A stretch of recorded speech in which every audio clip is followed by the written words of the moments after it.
Can we get started?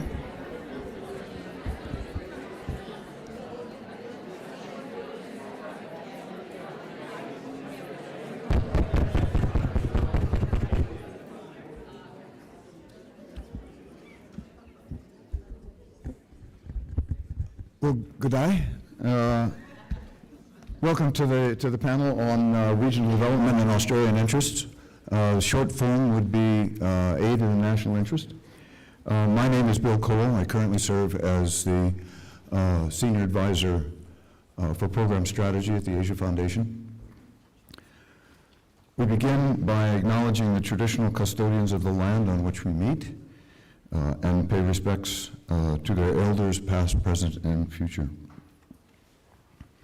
This is a pretty packed room. It's obviously a topic of a lot of interest. It's timely. We have a new government, new thinking, changing region, rising uncertainty on many fronts. So it is timely. It's a timely and important topic. Let me begin by saying this to my development colleagues in the room. There's often a tendency to think of aid in the national interest in terms of an almost nefarious new purpose, foreign policy purpose of trying to constrain and contain China. In fact, the topic is the issue, and the issues are much more complex, much more nuanced, and I'd argue that that national interests and foreign policy effects on aid or aid in that context is not something new. It's something that has always been the case. It's just that national interests are a little bit different today.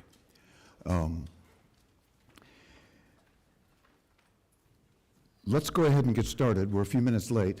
I want to introduce the panel, and it's a very distinguished and experienced group that we have. First of all, Allan Gyngell. Allan, as almost all of you know, has had an extensive and distinguished career as an Australian international affairs expert, and has served in a wide range of capacities as an influential writer and advisor. Currently National President of the Australian Institute of International Affairs since 2017. 2009 to 2013, he was Director General of the ONA, had served in DFAT and the Department of the Prime Minister and the Cabinet, and he's the author of the widely read, and should be widely read, Making Australian Foreign Policy, and more recently, Fear of Abandonment. And he's the co-presenter of the podcast, Australia and the World, which I heartily recommend. Second panelist is Jacqui de Lacy. Jacqui is Managing Director at APT, Australia and APT Britain. Earlier AusAid, including head of AusAid Indonesia, head of the Food Security Branch, Global Crisis Response Coordinator, and head of PNG Branch. She's also a former Vice President of the UNICEF Executive Board. Third panelist is Dr. Jenny Gordon. Jenny's career has been somewhat unique in that she's been in the private sector, civil society, and government, all three.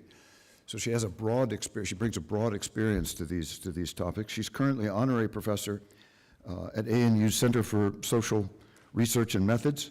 She's a non-resident fellow at Lowy Institute, and importantly, she's the formerly chief economist at DFAT, charged with bringing together trade and investment and development economics. She's principal advisor for research at the Australian Productivity Commission, which is something else that we'll talk about today. We'll try to get to today, and partner for the Center of International Economics. She has a PhD in economics from Harvard. And last but absolutely not least, we have Richard Moore, partner and principal strategist at Positive Influence, a founding member of AP4D, the Asia Pacific Development, Diplomacy, and Defense Dialogue, and that will loom somewhat large today, hopefully. As a former senior AusAid official. Richard has been involved in a wide range of advice, commentary, reflection on on DFAT, on aid, and now increasingly foreign policy. The format today is obviously a discussion circle. We're not going to have people give the usual 10, 15 minutes of presentation. We'll just jump right in. I should say the geographic focus, we build it as regional, but we mostly want to focus on Southeast Asia. There's a lot of attention to the Pacific, a lot of focus on the Pacific, and the step up in the Pacific has been pretty substantial. Some of us would think that South Asia will loom much larger in Australian foreign policy and aid as time goes on, given the broader Indo-Pacific focus. But what we really want to focus on is Southeast Asia. Promise to give plenty of time at the end for questions and comments. To provide a degree of structure to this, what we're going to do is we're going to run down through five questions in the first 50 minutes or so. 5 questions are: what are Australia's national interests in the Indo-Pacific, specifically Southeast Asia? And then only after we've sort of tacked a little of that down, how does aid fit into the pursuit of those national interests? And then third, how might the Department of Foreign Affairs and Trade be strengthened to play a central and leading role in all of this? Next, what is the role of non-DFAT development community? And what would the panelists ask of them in this context? And then lastly, what are the implications for Australia of aid and foreign policy business as usual, or worse, getting key parts of this wrong? What would be the implications, the national implications of that? So with that, let's go ahead and get started.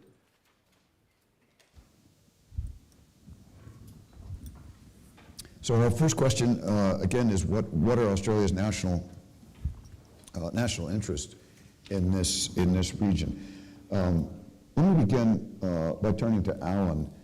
Allan, as a senior diplomat and foreign policy analyst, you spent a lot of time thinking about this topic and advising governments and the rest of us on it. If you will, can you just give us a brief framework for thinking about that topic of Australia's national interests? Yeah, well, thanks, Bill, and it's a real pleasure to be here with everyone. Thank you for the very kind words about the podcast. One of the things that Darren Lim, who's also at the ANU, and I have done on the podcast is to pick a word of the year. Last year's word was sovereignty, which we heard everywhere. I was just texting Darren before while listening to Minister Conroy and saying that I think statecraft might be the word this year. It's suddenly started popping up all over, including in the minister's speech. So let me start there. We all have our own ways of thinking about the world. It's sometimes formal, sometimes we're not even aware, but there's always a structure in there in our minds somewhere. For me, the way I think about it is through the lens of statecraft. If a country wants to succeed in the world, and by succeed I mean provide a secure and prosperous life for its people, it's obviously going to need a lot of things. You need a strong economy. If you're a country Australia's side, you need an effective defence force. You need strong institutions of government. You need a resilient population, and you need an effective foreign policy, because foreign policy, for me, is the arm of statecraft that manages relations with the other actors in the international system. That's just a way of saying mostly nation states, but also multilateral organisations as well, and ensures that in the international system, which is always going to change in ways that we can't anticipate, any complex adaptive system is going to do that to you. So foreign policy's role is to ensure that the state always has options. There are always things we can do. We don't find ourselves coerced or forced into a certain set of actions. Diplomacy, I should add, I don't think of as an arm of statecraft. I think of it as the operating system of foreign policy. Diplomacy exists in all human relationships. In one way or another, in the international area, it has a particular language and form which helps make relations between countries easier after 400 years of practice, but it's not a thing in itself. If you're a country Australia's size, you're not going to ever have the capacity to buy or bully your way in the world, with the phrase that Peter Varghese used to use.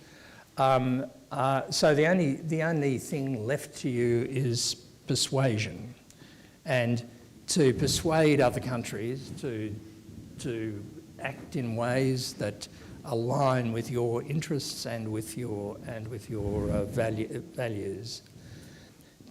Aid and development assistance, I think of not as an arm of statecraft, but as an instrument of statecraft. It seems to me that everyone in this room and everyone attending this conference will see aid as instrumental in some way. I'm talking about government aid. I'm not talking about private philanthropy or the things that we do as individuals. The objective we might have might be to address disaster relief, or it might be to raise up certain elements of society like women and girls, or it might be to make other countries think better about Australia, to say if Australia is doing this sort of work, it must be a country that we should be that we can work with. But it's always going to have that instrumental element to it. So that's my sort of ramble, Bill. But that's how I think. Let me ask you to go just a little bit further. You wrote the piece in Australian Foreign Affairs in July that called for a new statecraft in Southeast Asia. That Southeast Asia focus, can you say a little bit more about that? What did you have in mind, and how do we think about that? It's become a truism that the world is different now from anything that Australia has experienced before. That's certainly true for us of Southeast Asia.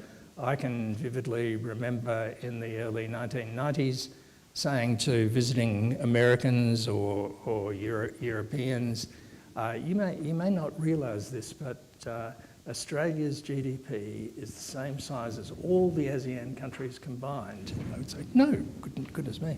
Well, that was a long time ago, and Indonesia's GDP alone, by PPP measurements, is now higher than Australia. So the relationship between the way in which we deal with Southeast Asia is now very different from the way it's been in the past.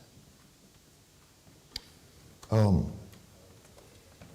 me turn to Richard on this larger question of that Allan mentioned at one point on the world is getting much more complex. There are potentially real surprises across a wide array of areas. Do you need to focus foreign policy on a national interest? Do you need to prioritize among these? I mean, I could run down through. Just say I tend to think of at least three critical big areas on the horizon. The first is China. The second is the shifting global economy. And the third is climate change. And then we have the authoritarian drift and the gender revolution. So that's a lot of things. How do you think about prioritizing? Do you handle all of those? Do you have to prioritize? How do we think about that?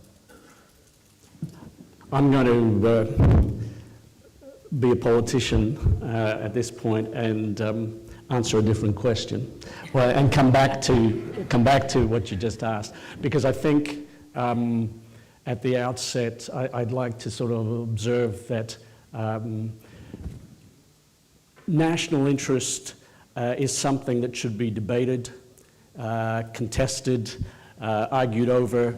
If we cede the territory just to one policy community or one narrow group of people, then I think that's a great mistake.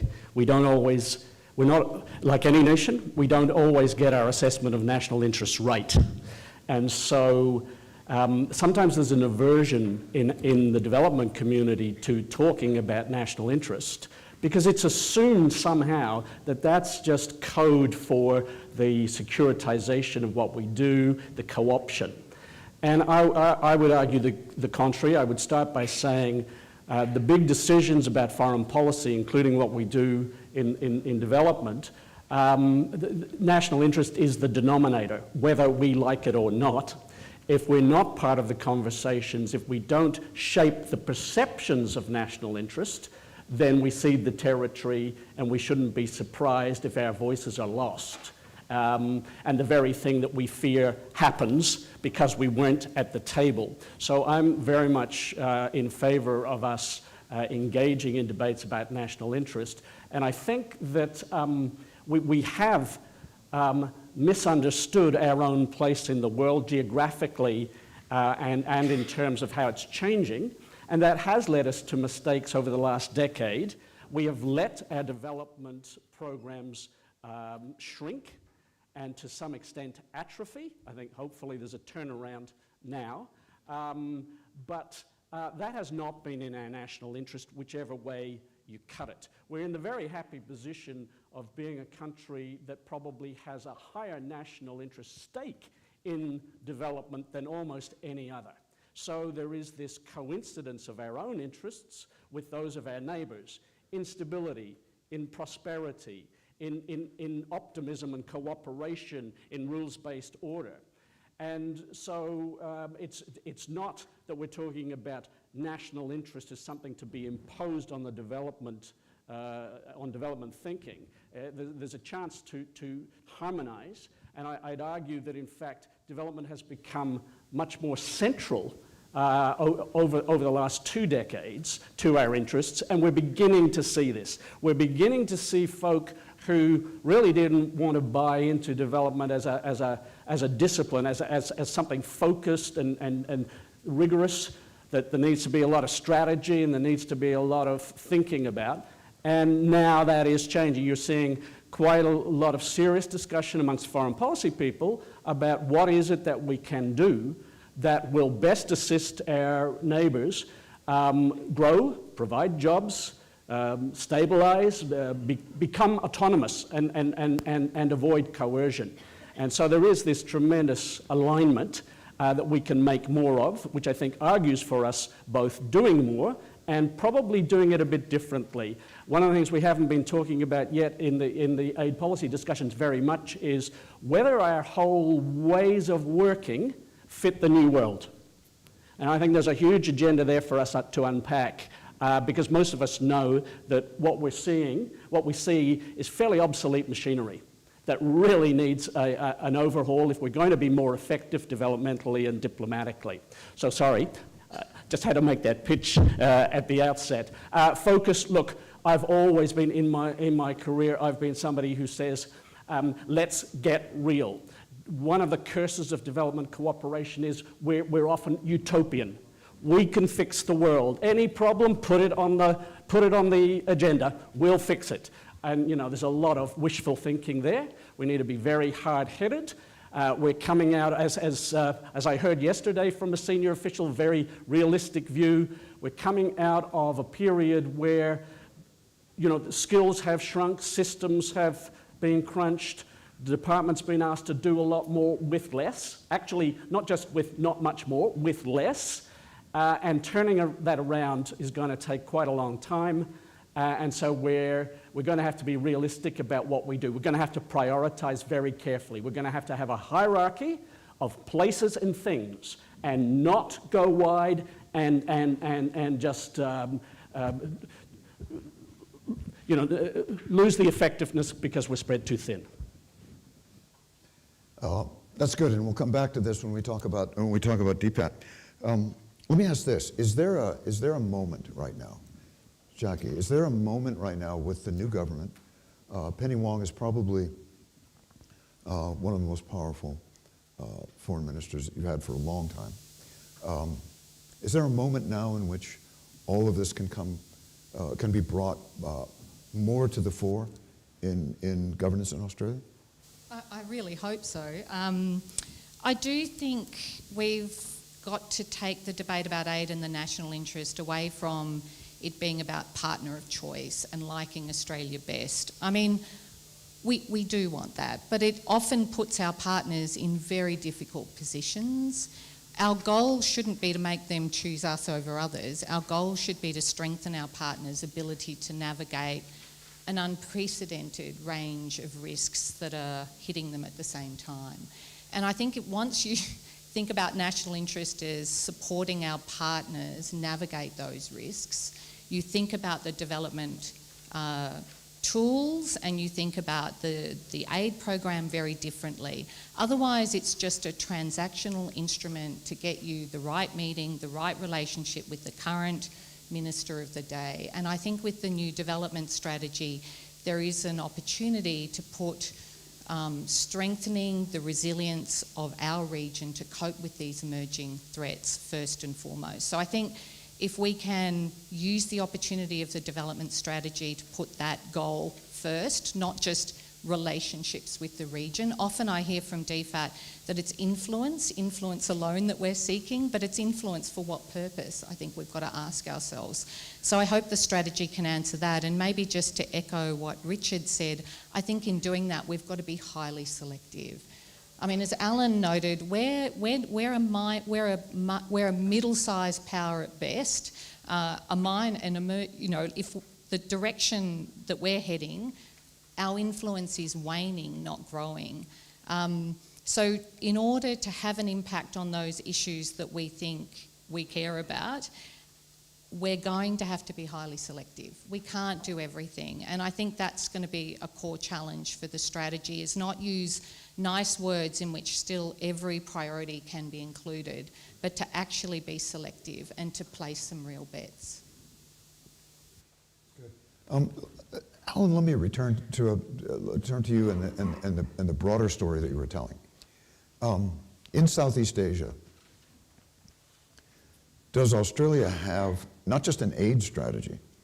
Does it have a grand strategy for Southeast Asia, for its place and its role, and a vision of what it needs and what it wants from Southeast Asia, and what its place will be there over the next 10 or 20 years? Is there a grand strategy for Southeast Asia? I don't think there is a grand strategy. There are lots of strategies, but I don't think any of them are grand. And I think there's a debate about whether a country Australia's size can have a grand strategy anyway. It certainly seems to me that in the world we're moving into, Southeast Asia's importance to Australia is growing deeper. As I said in that article you mentioned, Bill, I mean, ASEAN is the hyphen in the Indo-Pacific. It's the pivot. It's the core. It is going to be the determinant of what happens in our region. So I've had a long background in Southeast Asia, and the Southeast Asia we're now dealing with is very different from the one that emerged from European colonialism. It's much harder for us to work in the region now than it was, but the obligation to ourselves for us to do so has never been greater.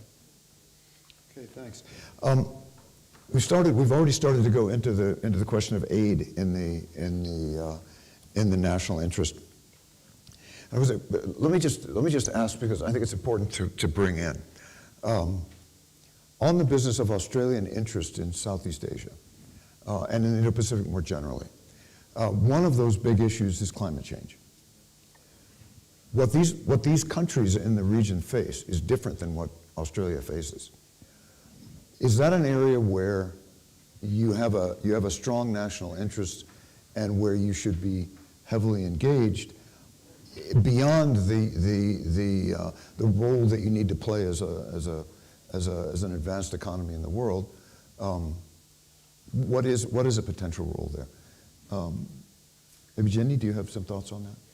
Well, I actually don't think the interests in the climate change impacts are that different, because we're a globe, right? So they have a mitigation challenge, we have a mitigation challenge. So that's a starting point.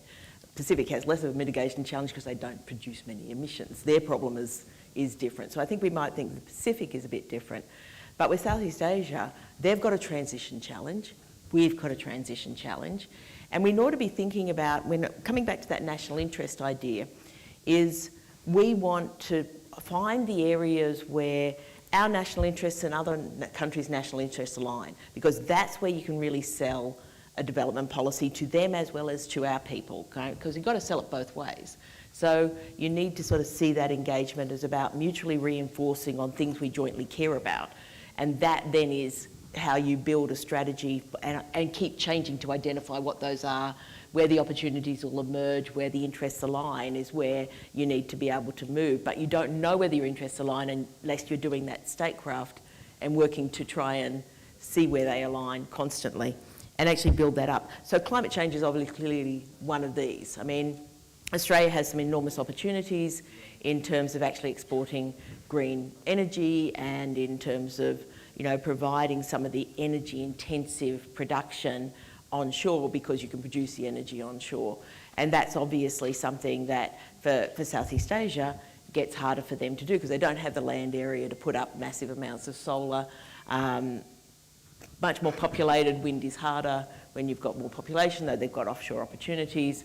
But that cooperation in the technology is not just cooperation in getting infrastructure projects underway and those kinds of things. It's actually cooperation on the rules that are going to govern all of this sort of stuff.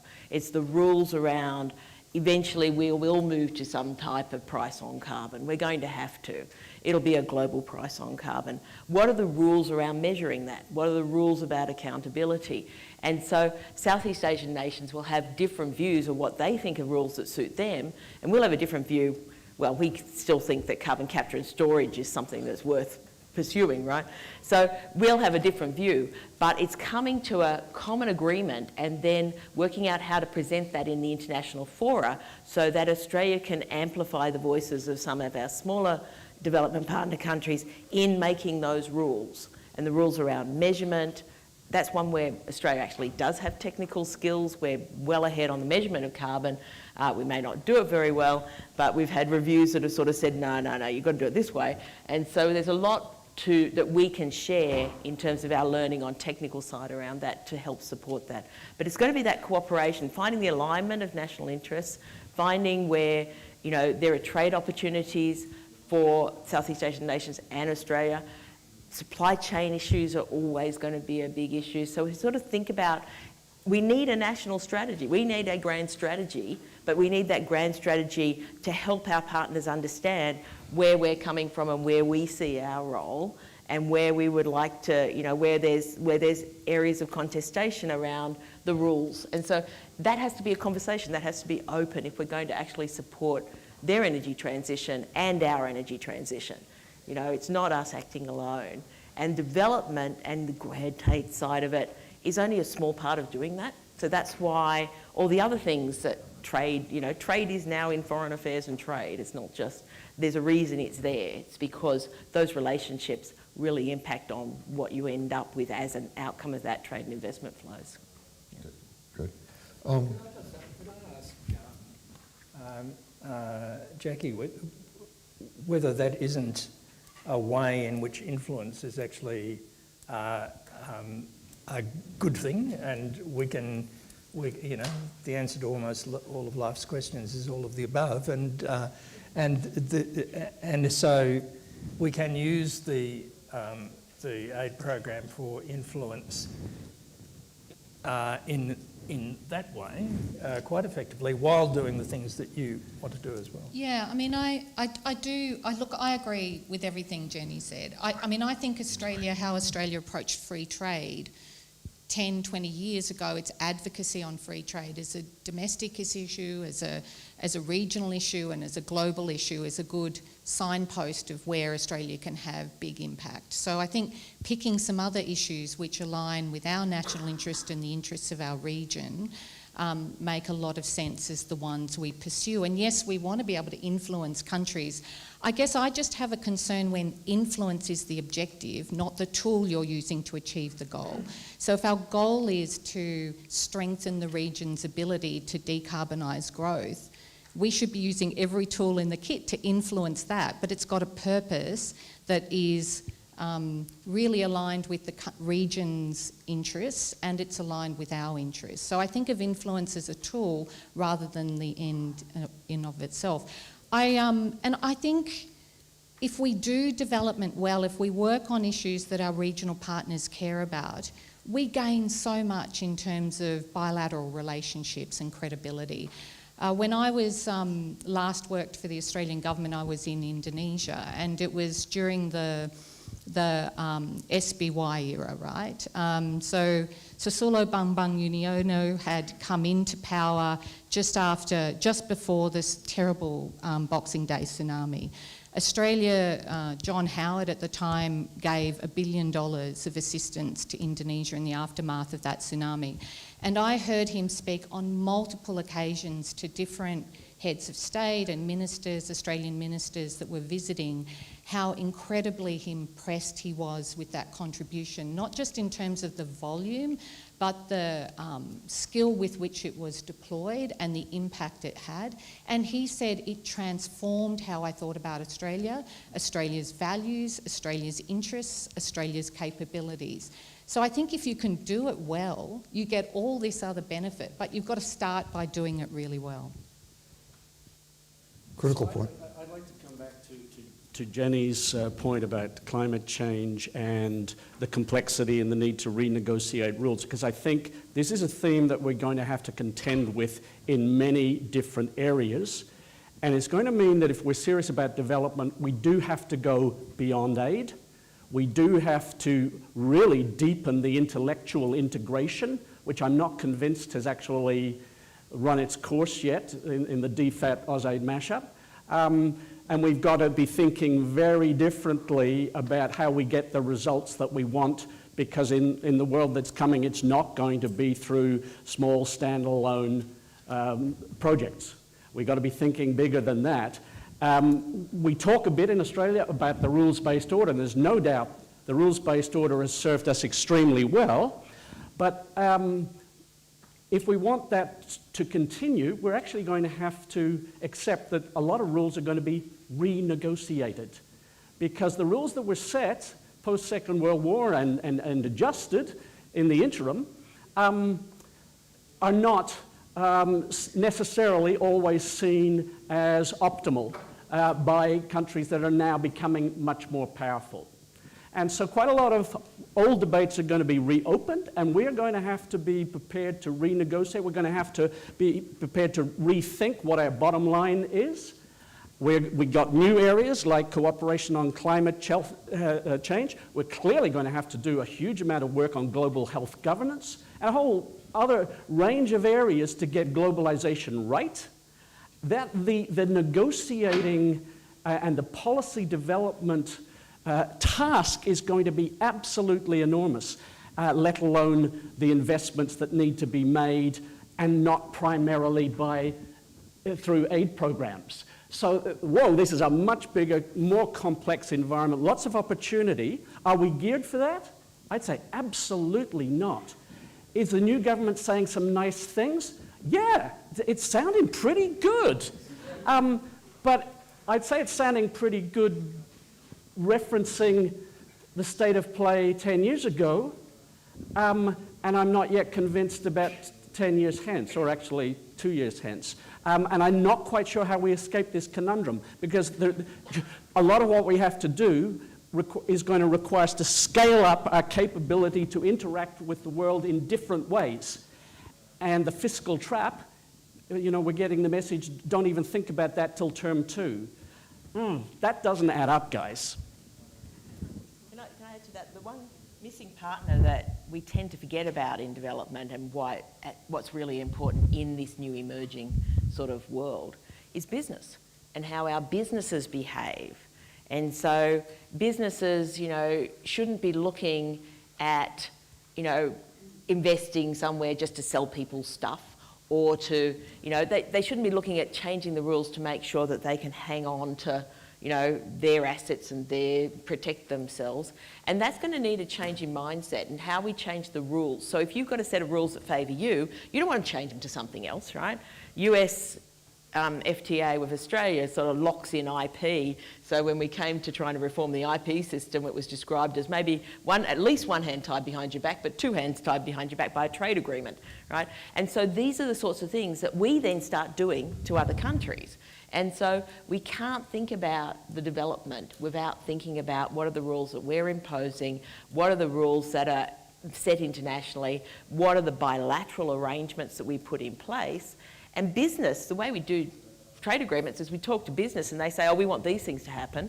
And then our trade negotiations go and make those things happen, you know, and then, so it's not the right way of actually engaging on trade agreements either. So we need to rethink how we do trade policy, how we think differently about, and how we get our business to see that there are opportunities and risks, and that we want to work with them on managing the risks, but work with them on maximising the opportunities.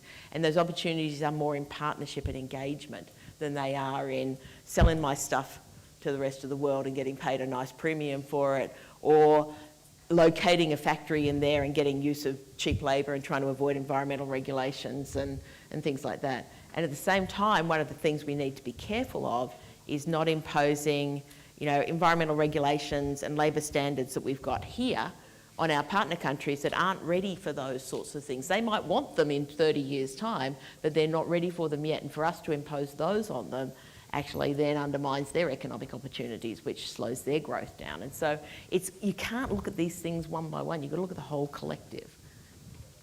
Let's come back to that in just a minute, because when we talk about DFAT, is DFAT doing what you're describing, and can it do better?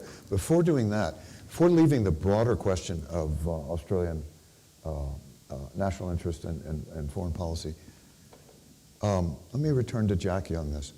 The whole question of First Nations. Certainly as an American, this is fantastic that Australia is leading in this way. I think it is in many ways leading the world in this, and the rest of us have a lot to learn. The commitment is really solid. You can see it across the board. We can see it all the way down to a country post level engagement with country post in the Asia Foundation. How it's exactly going to be operationalized is not entirely clear to me. Can you say something about the First Nations question?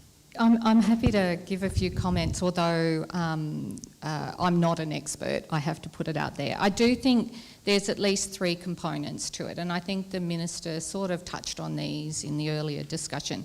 I think the first is to have any credibility, if we want to bring our First Nations experiences to the fore of our foreign policy, we've got to be really honest about the history of how we've treated First Nations people and the inevitable consequences of that history and how that's playing out in today's world and what we're going to do about it as a society. If we can't have that conversation, if every diplomat can't speak with confidence and authority to those issues, I think we've got no credibility at all.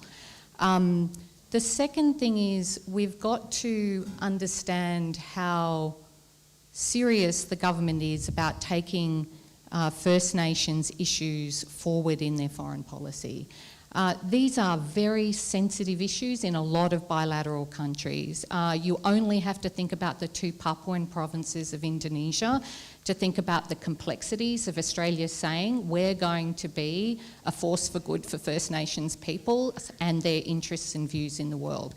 So how does Australia navigate those sorts of really complex issues? I think they're going to have to unpack before we really understand how far they're going to push on those issues. And the third thing is, and the Minister talked about this, I think DFAT's got to be clear about what are the really the strengths of the First Nations experiences in Australia that we want to take to the world. It's not enough to just add it as something in every tender, tell us how you're going to integrate some Indigenous opportunities. I actually think you've got to lead from the front. It's a bit like gender. You've got to have flagship programs. You've got to identify what are the strengths in how our First Nations people have navigated their own development challenges and how are we taking that forward in our programming in the region. So I think it needs at least to address those 3 elements. No, thanks for that. I'm sure there's much more that we could talk about on that front. Thinking about aid in the national interest, there are a lot of hard, objective interests that we're talking about.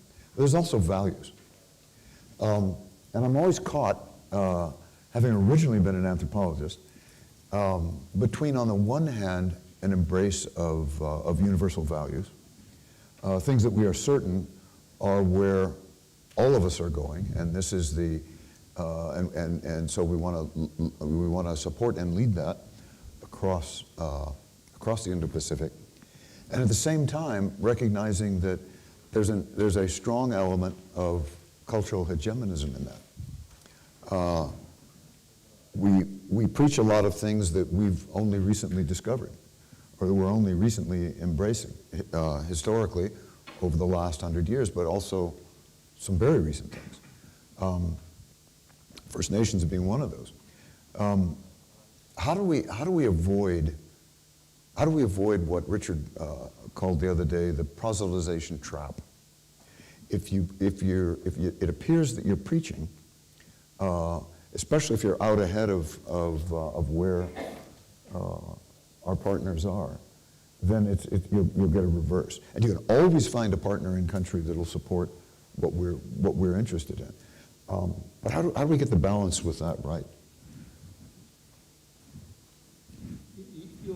That's you again, Jacqui. Experience of doing exactly Yeah, this. exactly. I mean, I think you've got to approach every problem with humility and be honest with your partners around how you're grappling with that issue. One of the programs we implement for DFAT is a program that's focused on strengthening women's economic participation rates in Southeast Asia, and mostly working with the private sector and different parts of the financial system that is providing, we're trying to incentivise to provide more lending or investment into women-owned businesses.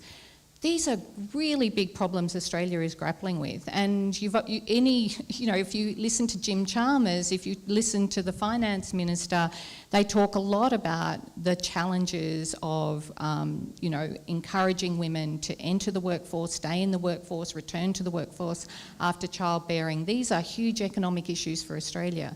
So they're not problems we've solved. So I think when we're engaging with issues in the region, if we're approaching it as a partner that's also grappling with it, these are some of the things we've learned, these are some of the things that haven't worked in our economy, how do we work through these things together, how do we learn from each other, I think you've got a much bigger chance. But I think humility in all of this is pretty important. Thanks for that. Yeah, I think that humility is a good way to frame a lot of that. I think Yes, it's please. also really important and as an anthropologist, you know, you'd appreciate this only too well, is that you actually have to understand what the culture is in a place. So you shouldn't just say, oh, well, they should have our culture, or you actually really need to deeply understand what that culture is. And that's what I don't think we do well enough. And if you know, there's places like, we've got this sort of more individualist society. The US is at one extreme on the individualist society. And then you have very collectivist societies who are willing to forego individual rights in the name of the collective. And so if you don't, I mean, if you come from this individual model, I mean, economists are just wrong on so much of this stuff. I'm one, so I can say this, right? But all our models are based on this kind of individual optimising, somehow adds up to the collective good. Well, sometimes it doesn't. And so, you know, sometimes the collectivist approach might actually, even though it excludes some, might actually still be a better collective mechanism. So if we're coming back to this sort of economics, we've got to rethink how we construct utility functions when we're optimising these things. And so that's sort of, I think, just stepping back and saying, do our models of the way they work, our theories of change that we build on, you know, do they work in this environment? Do they work with this culture? And that's something that, you know, is really challenging for us to do, because it's hard. Bottom line is, we have our own values, and often we actually believe in those values, and we would like those values to be observed. But we've got to be realistic, and we've got to have a political economy point of view. If we want to take certain values forward, we need to think about, well, what's the strategy which will actually achieve that? And, you know, a very overt strategy is often just the wrong way to go.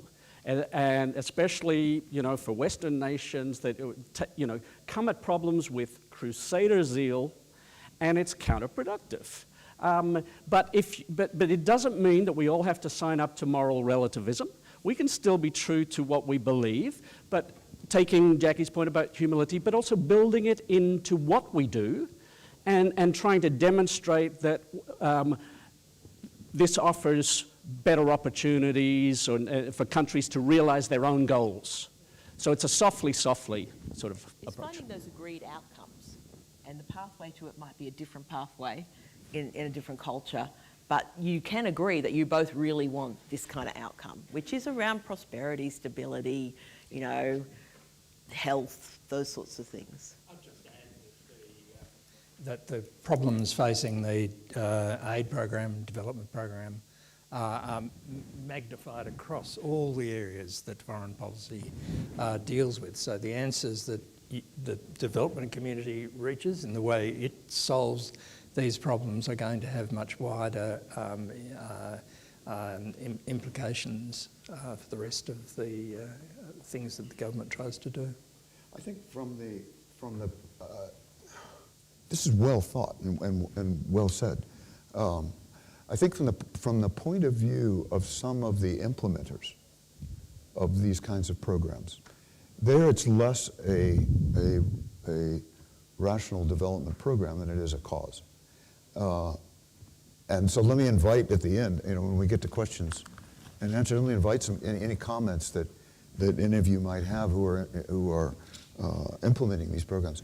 Jim's fighting words, Bill. You'll get a few questions. Yeah, exactly. Well, like I say, I'm always, it's never clear to me. The answer can easily be articulated in a very clear way, as you just did. It's much tougher when you're on the ground trying to think about it and holding back on something that you really believe in. And I can see, like I say, as an anthropologist, I can see where it is absolutely pushing people in directions sometimes they don't want to go. Anyway, Allan, let me return to another question on the question of aid and the national interest and aid in foreign policy. Who does this really well? Are there any other nations that Australia really has to learn from? And I'm not going to point to the alliance in the U.S. because that's not necessarily where you want to go. But I'm thinking about Japan. I'm also thinking a little bit about the EU, but particularly Japan. Japan came off of World War II with an aid program that was reparations. And then it turned into aid. And then it was closely tied to trade and investment, and it was tied to the foreign policy objective of trying to rebuild relationships with Southeast Asian nations. And they've done a pretty good job of that.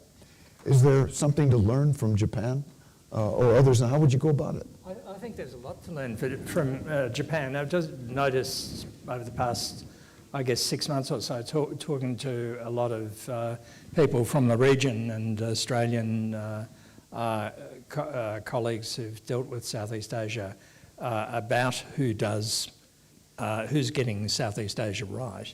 And the answer, whether you're talking to Australians or to Southeast Asians, is overwhelmingly Japan is doing it right. So whatever I think gets back to the point I was making before about the nexus between development policy and diplomacy generally. If you're good at development policy and delivery, you're going to be good more broadly at diplomacy. So I think why are they good at it? They're good because they listen. They're good because they don't lecture and so on.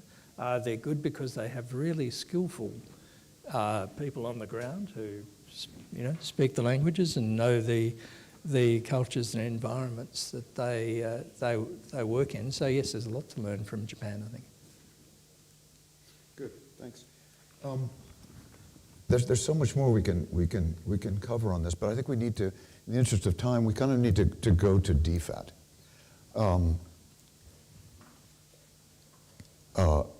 Is DFAT, are there areas where DFAT could be strengthened to step up to this increased and sort of shifting role, and the way aid fits into the role of foreign policy and what's going to be asked of the department, and how would you think about where those areas of strength and weakness are?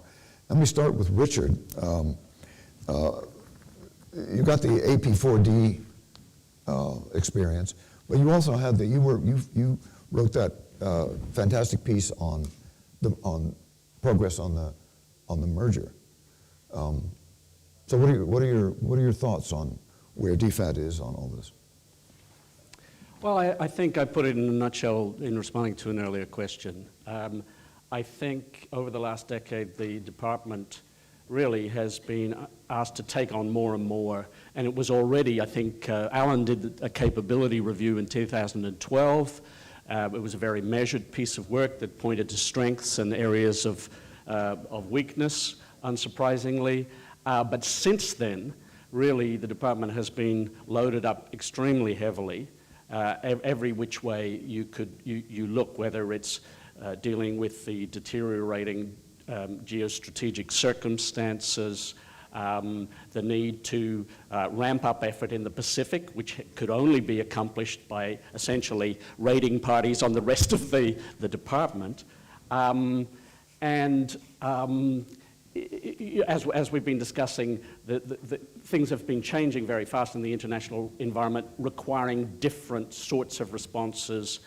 I'm not convinced that governments have really worked through all of that. I think there's an awful lot of wishful thinking that somehow magically the department will be able to do the things. It needs, I'm disappointed. We've currently got a defense review underway. We've got a development policy review thingy. Not quite sure what it is yet, but we will see. And I'm not sure what happens in the glue in the middle. What is the process by which our diplomatic effort gets thoroughly renovated and resourced for the challenges that we've been talking about? I hope it's coming. I hope any day now the minister's going to give a big speech telling us how this is going to be solved. But at the moment, I think we've got a lot of work to do. I don't see a plan, and I certainly don't see the money. Jacqui, how does this look from a leading contractor? I think the first thing I'd say is capability to really engage in really complex policy issues is weakened across the whole APS. And Katie Gallagher actually delivered a speech on this just the other day. So I think this ability to rebuild public service capability for really deep, complex policy thinking, and part of that is creating space for it. It's not a skills gap, it's a time gap for having the right space, and also a culture of sort of trying to overcome this culture of just reacting to whatever the political needs of the day is. I mean, that's been built over a lot of years, but that's a big cultural challenge for the whole public service, but for DFAT as well. I do think when DFAT thinks about building capability, it's got to think to the future, not the past. So what are the issues that DFAT or the government wants us to really play in Southeast Asia? If it is climate change, if it is decarbonising growth, then you've got to build your capabilities around those technical issues. And I would say it is those issues, we are not going to be able to influence those issues with only really good generalists. There's a role for good generalists in development. I'm a generalist. I'm not trying to do myself out of a job, but it's got to be married with people with really deep technical capability combined with an understanding of the systems and the players that you're navigating in. And if you can't, DFAT will need to buy and borrow and build that deep capability if it wants to have any influence on this agenda. We used to have some of the world's leading technical experts working inside DFAT, inside AusAid, and then a few of them went across, and now most of them have gone. And you're left with really capable development generalists. There are still a lot of them inside DFAT, if you're in the room. But it's not enough. They can't do it alone. So, yeah, Scott Guggenheim, David Hawes. I mean, I could name lots of them. The last point I'd make is, I think Richard had a phrase that when the integration occurred, 2,000 years of experience walked out the door. A lot of that sat with local staff, senior local staff in our embassies. If you listen to the keynote address yesterday, if you listen to Jenny's comment earlier, we are not going to be able to navigate complex policy issues with expatriates. We need really good local staff who are experts in their field, understand the players, and have authority and power to take forward negotiations on behalf of Australia. And we have lost a lot of them. And some of them are in this room, actually. They're now implementing for other development agencies. They're thought leaders in development. If DFAT is going to be able to bring them back, it's got to give them power and agency. An organisation that underinvests in half its workforce will only ever play at half its strength. That. And I think, I think there's a really interesting model because they'd set up the Centre for Health Security, right? And before the pandemic, but because they had that technical expertise there, a small core of people, but people who knew other technical experts, meant that when the pandemic hit, even these technical experts were suddenly in demand everywhere, but they had the capability to do something and react quickly. And that was, the involvement in negotiation on all vaccines but also PPE and other strategies. And if they hadn't had that small centre sitting there, you would have had generalists thrown at this problem. And so, while it wasn't perfect, but it is a model that where you have an area that you go, this matters, health matters, right? Disbanding that now the pandemic is gone, which would be potentially a cost saving that people would view. We don't have pandemic anymore, off we go, let's get rid of that one. That's challenging. So we really probably need the same kind of core capabilities in climate change, where you have technology depth people. And I was a bit sad because, Bill mentioned that I was there to mash development and trade and investment all together. Unfortunately, when I left, the then secretary decided she couldn't understand how anybody could work to do depth sex, so she pulled it apart again. And so it's kind of sad because now development's sort of sitting all over here, and it's even more encapsulated. I don't know whether that's kind, but it's not, and we were trying to get the tentacles, we were trying to do a hub and spoke kind of model of getting the tentacles of good economic analysis and more use of technical tools into the DFAT thinking at the sort of program, desk and post sort of level, and using some of those tools in ways to build capabilities as well. And yet I don't know where that's all gone. Even a central data source. So you had one source of truth on data management strategy, so you knew what the hell you had. Those are core competencies that any agency should have. And DFAT can't seem to work out how to put them in place, which is a bit sad. There is no chief economist on the development side, or the development economics. No, side, not anymore. I think there's a lead economist position, but I think it's empty. Is it? Yeah, empty at the moment. In the earlier part of an eccentric career, I was the founding director of the Lowy Institute. In about 2008, we established a blue ribbon panel on the instruments of Australian foreign policy, compared the investments that Australia was making in its overseas network and other aspects of diplomacy, and found that Australia was well behind other comparable countries. Everyone at that time, both sides of politics, said, yes, yes, that's absolutely right. Everyone has been saying, yes, yes, that's absolutely right, ever since. It's very hard to find anyone around who says, no, we've given DFAT too much money. We poured too much into this. But for a variety of reasons, nothing very much happens. It's now critically important that we address some of those elements. And as was saying before, we have a foreign minister who wants to re-establish the centrality of her department. So I hope that will happen. But going back again to something Jacqui said, it's not just a matter of money, it's also a question of culture, and that issue of power and agency is one which also needs to be addressed. Again, that's a public service wide issue, but the very different working expectations that people have now joining the public service demand that we look again at how we do that. As current configurations sort of have been kind of entrenched for some time now, and that becomes a culture of habits and expectations. That's hard to change. So it'll take, as you're saying, Jacqui, it'll take resources, but it'll take some pretty strong leadership. Can I say, it's not just DFAT.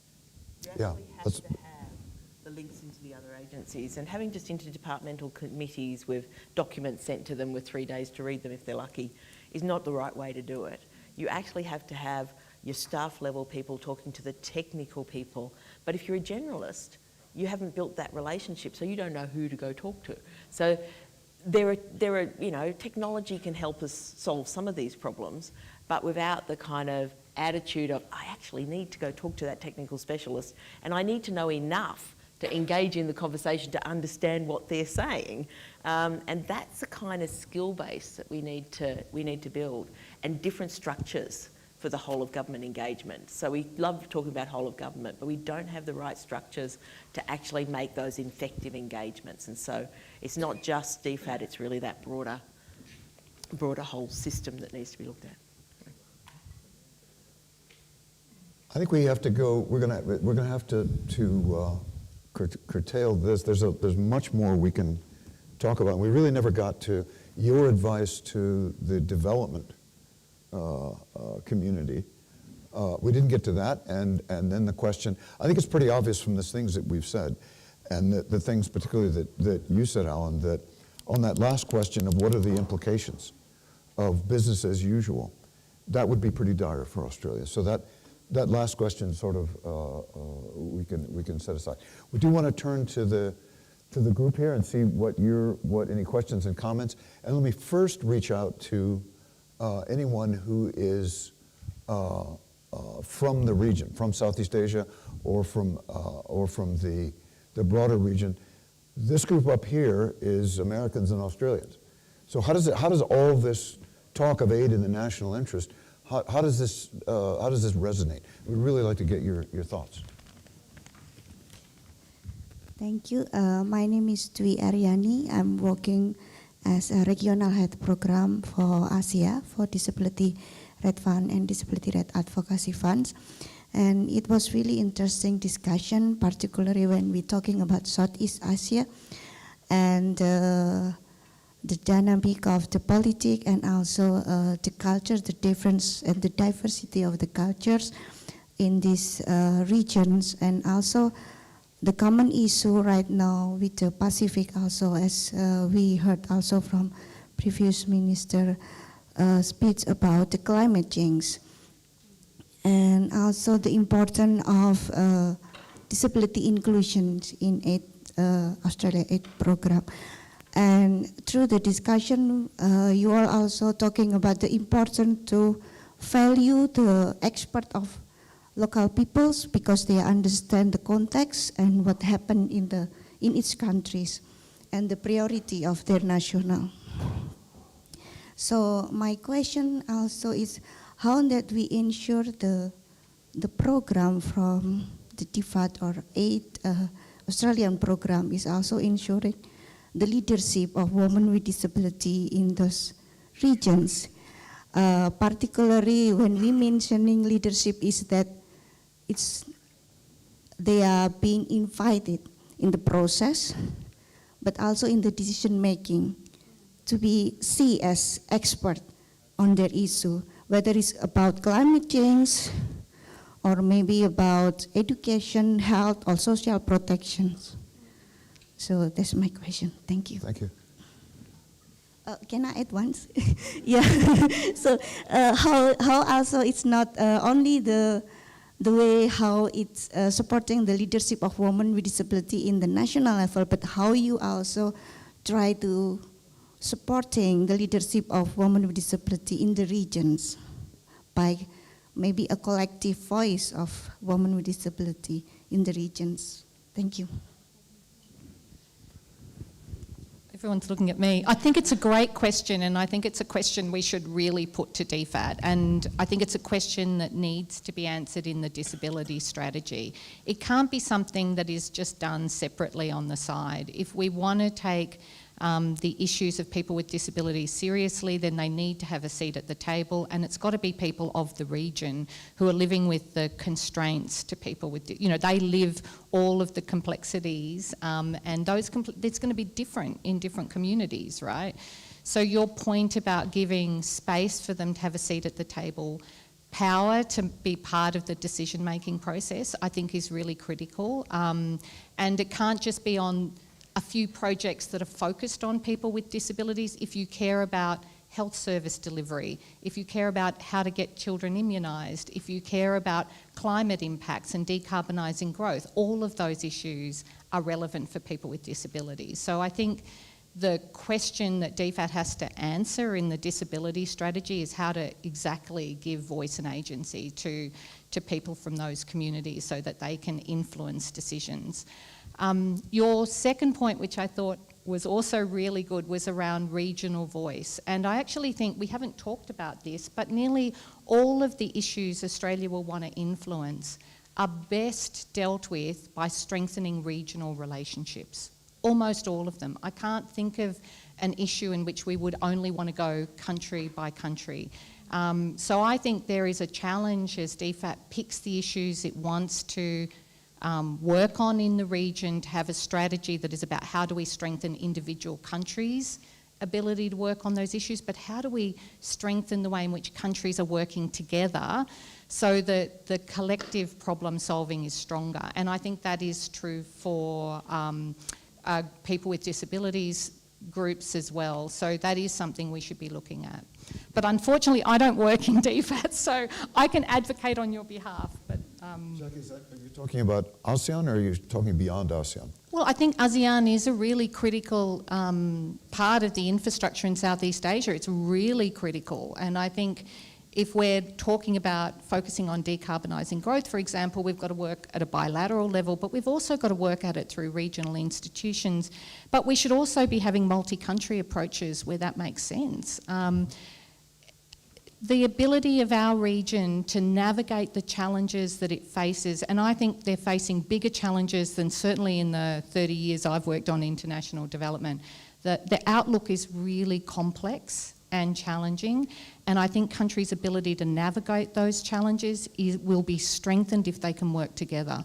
And that should be a core part of what we're trying to achieve in how we engage with the region. So certainly ASEAN, but other multi-country approaches too, and other institutions. No, that's good, thanks. It's a really good point, because this is where the aid program can be quite effective too, is that enabling of voices with disability and others in the kind of working group level of APEC, you know, where they're making the rules around digital technologies and, you know, building codes and all the sorts of things that really affect the lived experience of people with disabilities. And so but how do you bring those voices in? So that's where your aid program can bring those voices into those forums so they can be heard.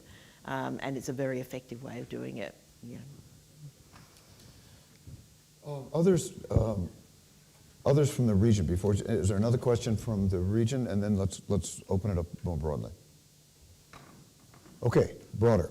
Say your name, your affiliation, and let me start with Ambassador Blake. Hi, everyone. I'm Bob Blake. I'm with the Asia Foundation Board Delegation, and I'm recovering American diplomat. Most recently, Ambassador in Indonesia. And I wanted to pick up on the conversation about integrating First Nation and Indigenous people into your foreign policy and your development policy. And I think it's a great idea. I think I've worked a lot on climate recently, and some of the best examples of proper management come from incorporating Indigenous people into your climate policies.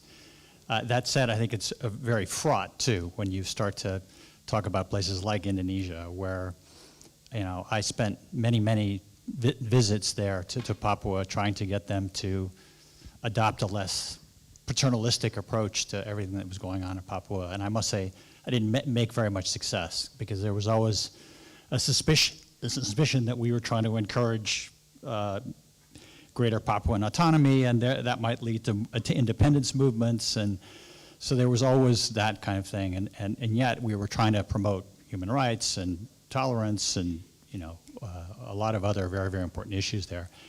I guess my only piece of advice would be that to start slowly and to do maybe a track 0.15 or 1 or 2, track 2 effort of some sort, where you get some really smart Indonesians who are non-Papuans but would be supportive of the idea, and get their advice about how to proceed. And then of course you have to have Papuans in the conversation as well. But former Vice President Budiono, for example, who was Vice President under SBY, he was the guy who pioneered the idea of including Indigenous people in these climate discussions. And he would be and there are a lot of other former foreign ministers, for example, who are very progressive and would support that. So I really encourage you to do this, but to just do it in your usual thoughtful way, which I'm sure you'll do. So thanks again for a great discussion. Thanks. Yes. Please. Hi, Bridie Rice from the Development Intelligence Lab. Jenny and Richard, you made a very compelling case that we need to shift our strategic imagination to be thinking about aid and development as so much more than just an aid budget. But it felt like what you were saying is that we need to enter a track of whole of government coordination that we have not entered into before. And we know that that's tough. It's tough for the US, it's tough for the UK, it's tough for Australia too.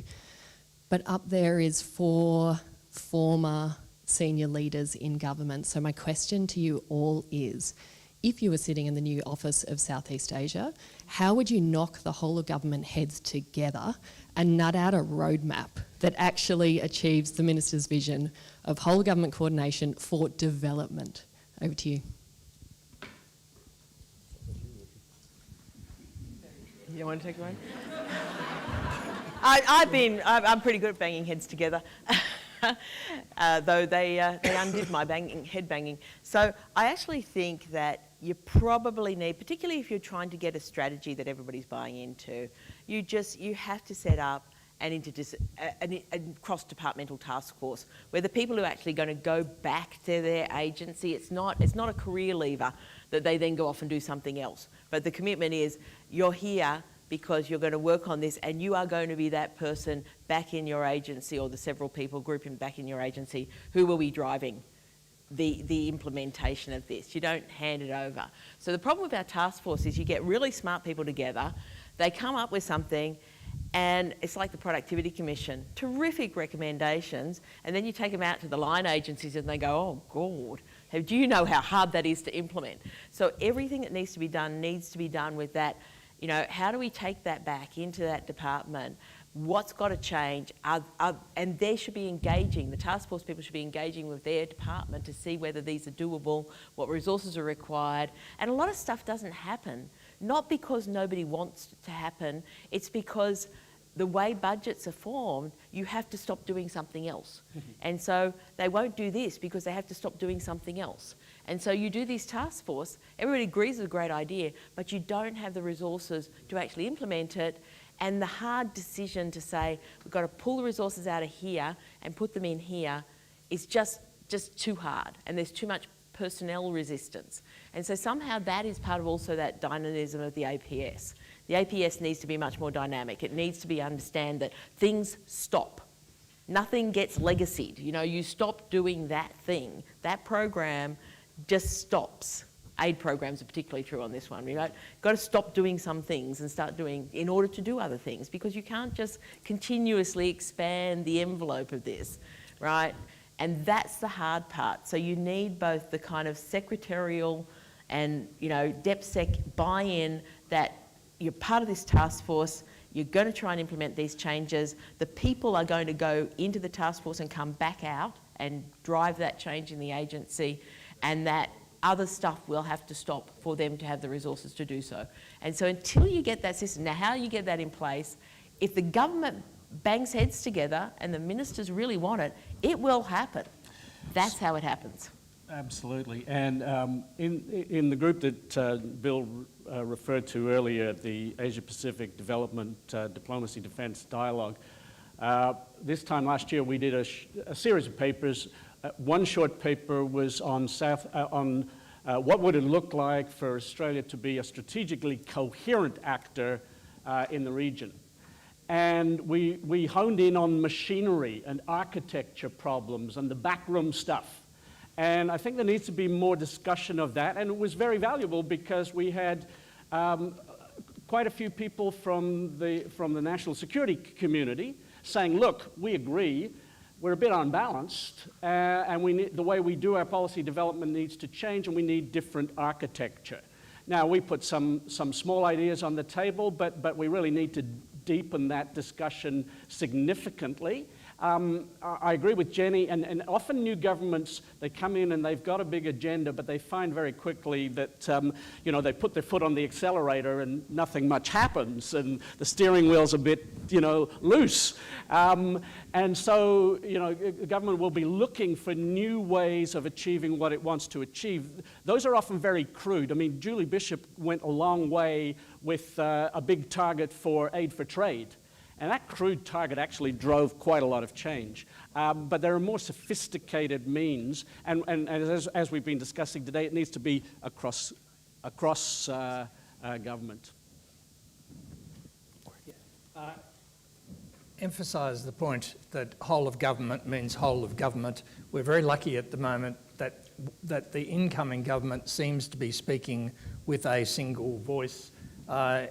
We heard again, listening respectively is coming out of every single minister. Opportunity is better now than they've been for a long time. Let me turn to Michael. Thanks very much, Bill. I've been trying to think of how I'd summarise today's panel discussion in my first post on Mastodon, as we all flee Twitter. And three, I think, key pieces of advice for all of us in the development community and for DFAT. One is the need to be effectively selective around places and things, sort of where Richard started. The need to be able to listen, hear and fully understand from our partners what their needs are and their expectations of Australia in helping to deliver on their needs. And thirdly, the need to maintain expertise across the development community and in DFAT to faithfully deliver and be of service to our development partners, thereby obtaining influence and respect that we've always sought. But it seems to me that those three pillars, or three sides of a titanium triangle, are fundamentally in conflict with each other. I can think of brief moments where we've had two of those. I can't think of any moment we've had three. Is it possible?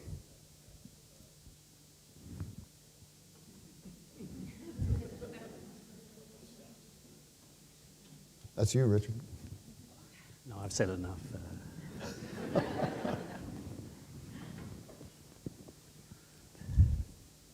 I think we have to try. We definitely have to try. And I don't think it's fair to say it's never happened. I think there's been moments where we've been able to do that.